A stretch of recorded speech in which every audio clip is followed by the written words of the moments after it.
Good evening.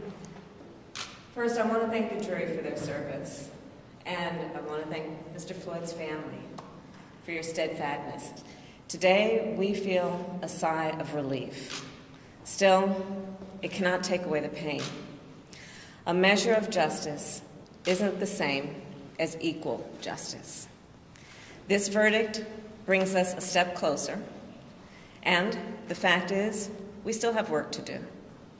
We still must reform the system. Last summer, together with Senator Cory Booker and Representative Karen Bass, I introduced the George Floyd Justice and Policing Act. This bill would hold law enforcement accountable and help build trust between law enforcement and our communities. This bill is part of George Floyd's legacy. The President and I will continue to urge the Senate to pass this legislation, not as a panacea for every problem, but as a start. This work is long overdue. America has a long history of systemic racism. Black Americans, and black men in particular, have been treated throughout the course of our history as less than human. Black men are fathers and brothers and sons and uncles and grandfathers and friends and neighbors. Their lives must be valued in our education system, in our healthcare system, in our housing system, in our economic system, in our criminal justice system, in our nation. Full stop. Because of smartphones, so many Americans have now seen the racial injustice that Black Americans have known for generations. The racial injustice that we have fought for generations, that my parents protested in the 1960s, that millions of us, Americans of every race, protested last summer. Here's the truth about racial injustice. It is not just a Black America problem or a people of color problem. It is a problem for every American. It is keeping us from fulfilling the promise of liberty and justice for all.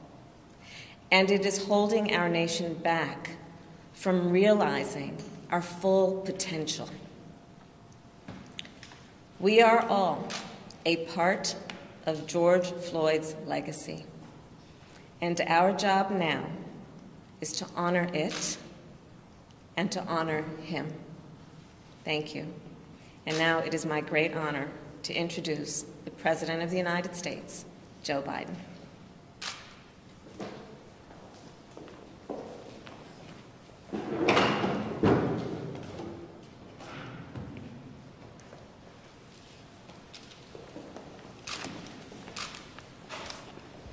Today, a jury in Minnesota found former Minneapolis police officer Derek Chauvin guilty on all counts in the murder of George Floyd last May. It was a murder in the full light of day, and it ripped the blinders off for the whole world to see the systemic racism the Vice President just referred to. The systemic racism that's a stain on our nation's soul. The knee on the neck of justice for Black Americans. Profound fear and trauma.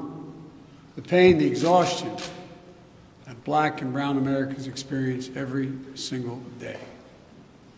The murder of George Floyd launched a summer of protest we hadn't seen since the civil rights era in the 60s. Protests that unified people of every race and generation in peace and with purpose to say enough, enough, enough of the senseless killings. Today's verdict is a step forward. I just spoke with the governor of Minnesota, who thanked me for the close work with his team. And I also spoke with George Floyd's family again. A remarkable family of extraordinary courage. Nothing can ever bring their brother, their father, back.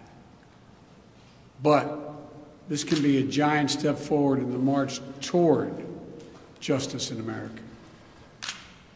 Let's also be clear that such a verdict is also much too rare.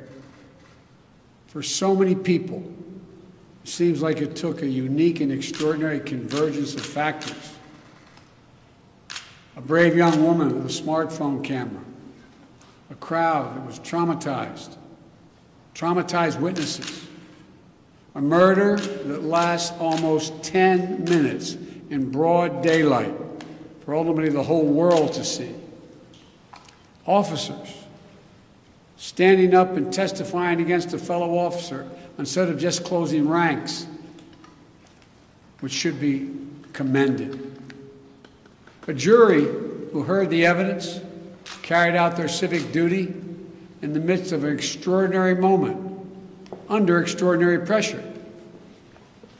For so many, it feels like it took all of that for the judicial system to deliver a just basic accountability. We saw how traumatic and exhausting just watching the trial was for so many people. Think about it, those of you who are listening. Think about how traumatic it was for you. You weren't there. You didn't know any of the people. But it was difficult, especially for the witnesses who had to relive that day. It's a trauma.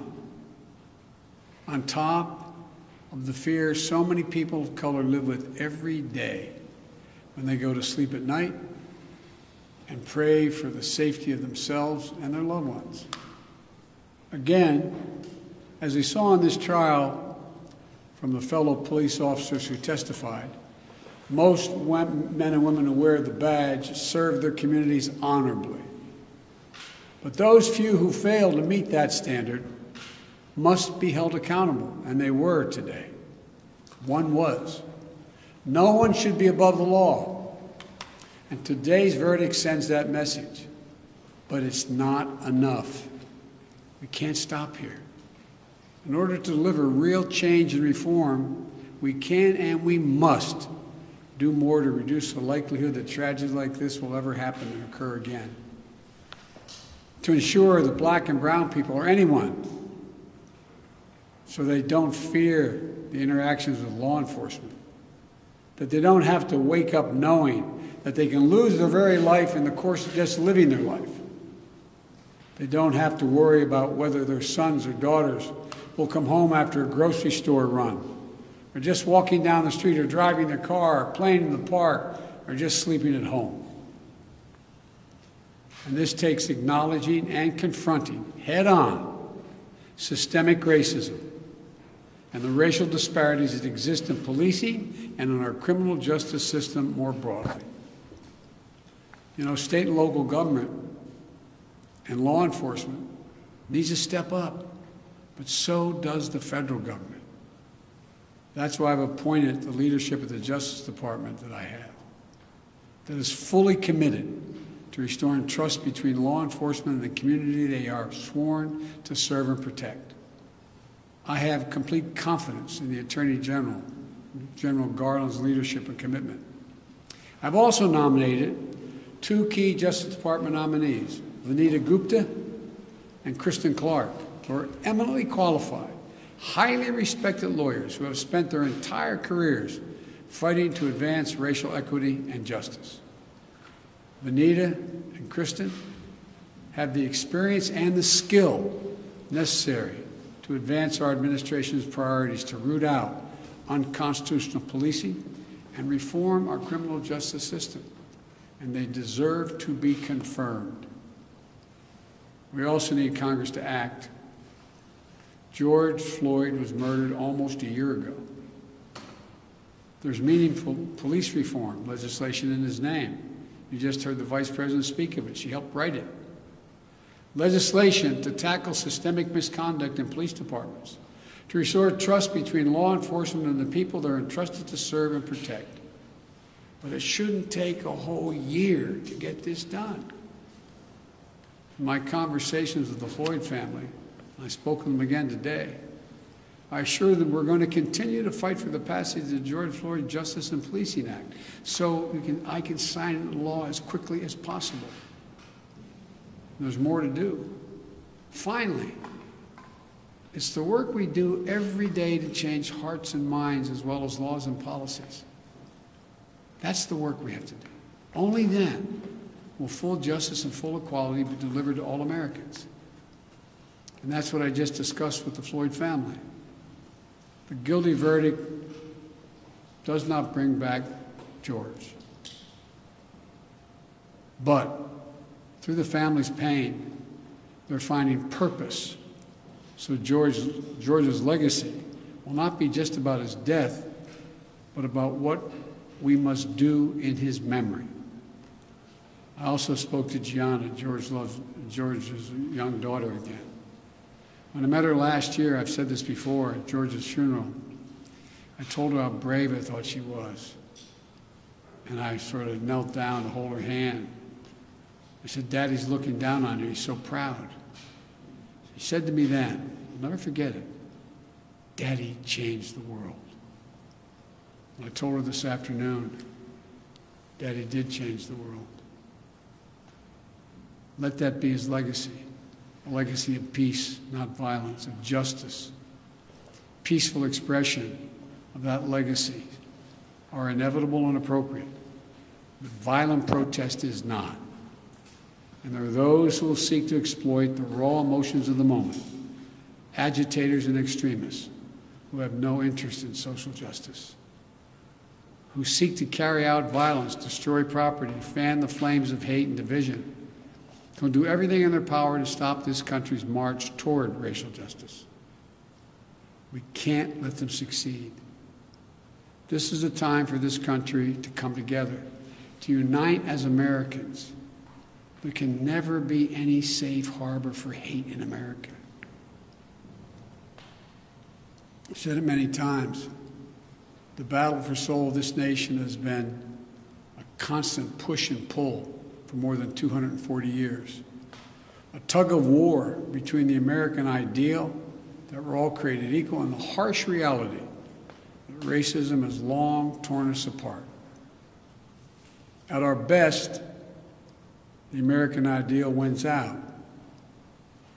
So we can't leave this moment or look away thinking our work is done. We have to look at it, we have to look as we did for those 9 minutes and 29 seconds. We have to listen. I can't breathe. I can't breathe. Those are George Floyd's last words. We can't let those words die with him. We have to keep hearing those words. We must not turn away. We can't turn away.